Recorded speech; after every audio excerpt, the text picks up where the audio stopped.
যে মানুষটা বিনা চাওয়ায় বিনা শব্দে কেঁদে ফেলে সেই মানুষটা হলো বাবা।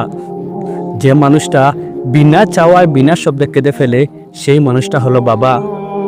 যে নিজের সন্তানদের ভবিষ্যৎ কিভাবে গড়া যায় সে নিজ হাতে বানানোর চেষ্টা করে সেই মানুষটা হলো বাবা। হ্যাঁ, এই কথাটা সত্যি। হ্যাঁ, এই কথাটা সত্যি। মা সন্তানকে 9 মাস গর্ভে রাখেন, কিন্তু বাবা সে সন্তানকে তার সারাটা জীবন তার নিজের মাথার ভিতর চিন্তার ভিতর সবসময় ঘুরে বেড়ায়। যখন ঘরে সবার জন্য নতুন জুতা আসে তখন বাবার জুতাটার পায়ের নিচ তলা ছিঁড়ে যায়। যখন করে সবার জন্য নতুন জুতা আসে তখন বাবার জুতাটার পায়ের নিচ তলা ছিঁড়ে যায়।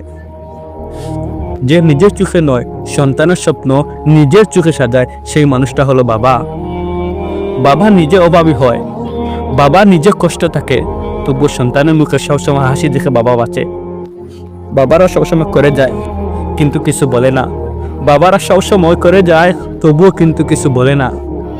যেদিন এই কথাগুলা তার সন্তানরা বুঝবে সেদিন বাবা লাশ হয়ে ফিরবে।